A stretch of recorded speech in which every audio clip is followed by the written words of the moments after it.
This is the Samsung Galaxy S26 Ultra. It costs $1,300, and Samsung just put the world's first privacy display in a smartphone. And when I saw this, I thought, you know what? That's actually kind of cool. But after spending a couple of weeks with it, there are some real problems here. And one of them involves Samsung potentially giving Apple a better display than they put in their own phone. And look, I gotta start off with how the privacy display works. And the quick version is you toggle it on by going into the settings, and anyone beside you can't see your screen. There's also a maximum protection mode that's even more aggressive. It's generally useful on the train or in a meeting. The maximum mode is a little bit harder to see as it makes the display look washed out, but it is more aggressive if that's what you want.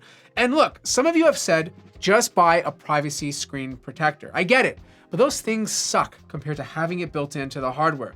But the problem is what Samsung had to do to the hardware to make this work. To pull this off, Samsung created a panel with two types of subpixels, narrow pixels and wide pixels. The narrow ones have taller walls around them. Samsung's black matrix technology that direct light straight forward. The wide pixels work like any normal OLED, emitting light in every direction. When the privacy display is on, the wide pixels shut off. Only the narrow ones fire. Half the pixels go dark. Now Samsung calls it their Flex Magic Pixel display. I'm calling it how to make my display worse. Because here's the thing, even when privacy mode is completely off, those narrow pixels are still physically directional. Their brightness weakens at slight angles. It makes the display look duller. I see fuzziness, especially around small elements like the text and the battery icon. It doesn't look pixel dense anymore. It reminds me of an older Samsung display from the early days. Some people even describe it like staring at a 3D Nintendo 3DS where your eyes are constantly having to refocus. And look, this is not a software problem, okay? This is a hardware decision baked into the panel. Samsung cannot fix this with an update. If your eyes are sensitive to this, you're stuck with it. Now, you think that would be bad enough on its own, right? But here's the part that really gets me. This phone, even today, is still using an 8-bit display. An 8-bit panel shows about 16.7 million colors. A 10-bit panel shows over a billion. And that's a practical difference. Smoother gradients, less visible banding, and this is the important part. No need for a flickering workaround to fake it. Samsung uses something called FRC, frame rate control, to simulate 10-bit color on an 8-bit panel. It rapidly flickers pixels between adjacent colors so your eyes blend them together. To be fair, this was tested by Android Central, and it does reduce banding compared to the previous S25 Ultra, which had the same display, sort of, but FRC is essentially another layer of flicker stacked on top of the 480 Hz PWM dimming that's already there. So here's the thing, you now got 3 potential sources of visual discomfort on one panel: the privacy display subpixel weirdness, FRC dithering, and low frequency PWM.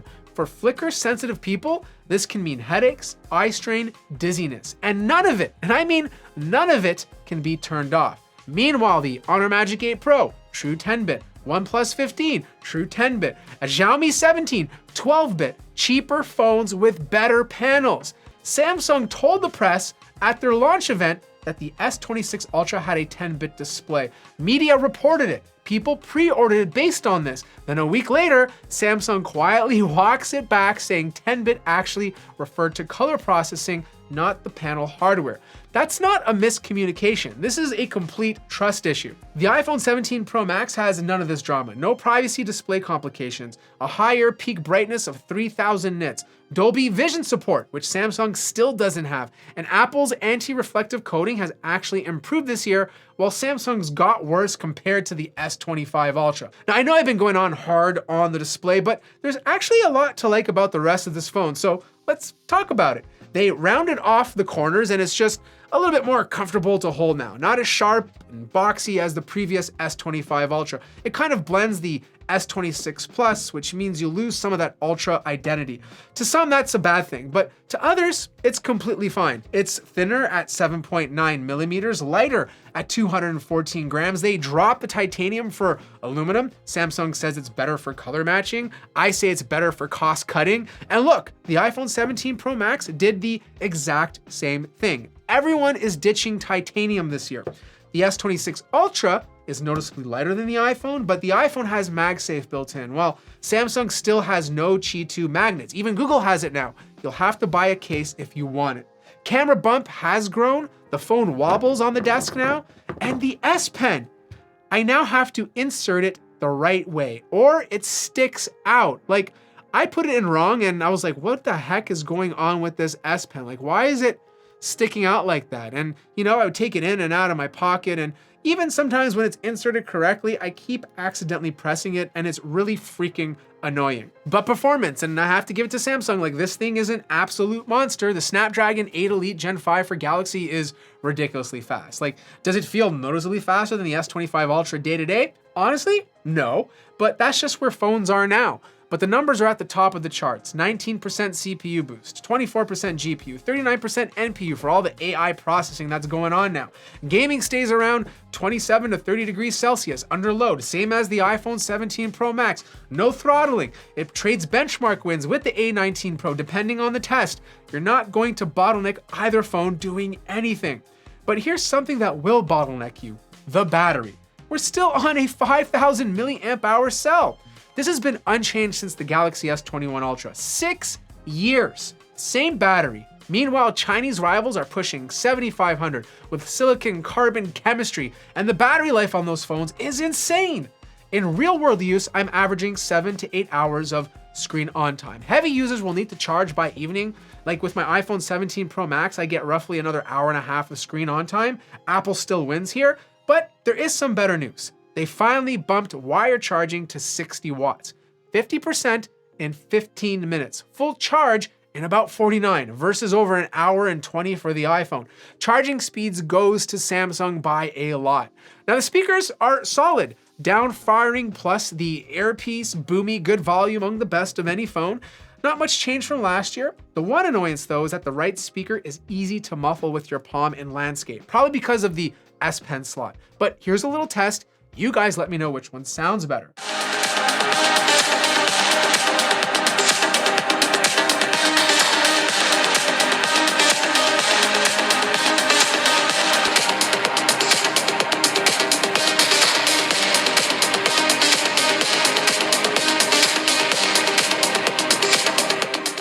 Now we gotta talk about the camera because this still has the same 200 megapixel HP2 main sensor going on for 4 years, but the aperture widened to f1.4 from 1.7. That's the biggest camera hardware change this year. More light, better in low light. The 5x telephoto also got wider at f2.9, and the 3x telephoto, well, it's still the same crappy 10 megapixel sensor people have been complaining about for years. Selfies are surprisingly close between these two. Skin tones, smoothing colors, very similar. Samsung nailed portrait bokeh better than the iPhone, which was a bit too aggressive and looked fake. But the iPhone got the color of my jacket right, where Samsung made it darker. All right, you're looking at the front-facing cameras on the Galaxy S26 Ultra and the iPhone 16 Pro Max. You guys let me know which one looks better. I wish the day was a little bit sunnier. It's just behind the clouds there.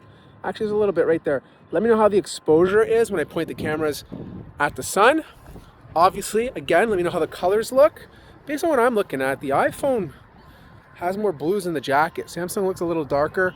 Either way, how does the audio quality sound? Let me know in the comments below. For regular photos, Samsung oversaturates, more vibrant, more Instagram ready, but I found it inconsistent between the lenses. Switch from ultra wide to 1x and the exposure and saturation don't match. The iPhone gives you a more consistent experience across all focal lengths. Samsung also over sharpens more than I'd like. I prefer a slightly softer, more natural image, but I know a lot of people actually prefer that sharpness.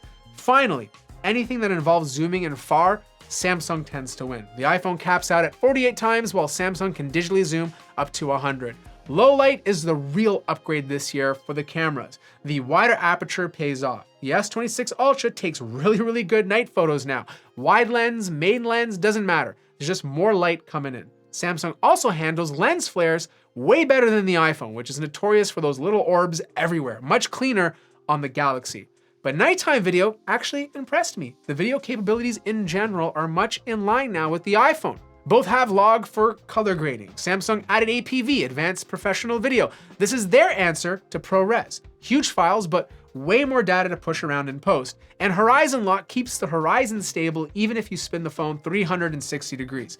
It needs good lighting and crops into the ultra wide, so image quality takes a hit, but for action content like biking, running, or anything extreme, it's actually really cool. We gotta talk about AI, and this is where it's getting a little too crazy. Samsung now has Bixby, Google Gemini, and Perplexity all living on the same phone. It's like having 45 different browser apps installed. It's becoming much too bloated. This is starting to remind me of Windows 11, and that's not a compliment.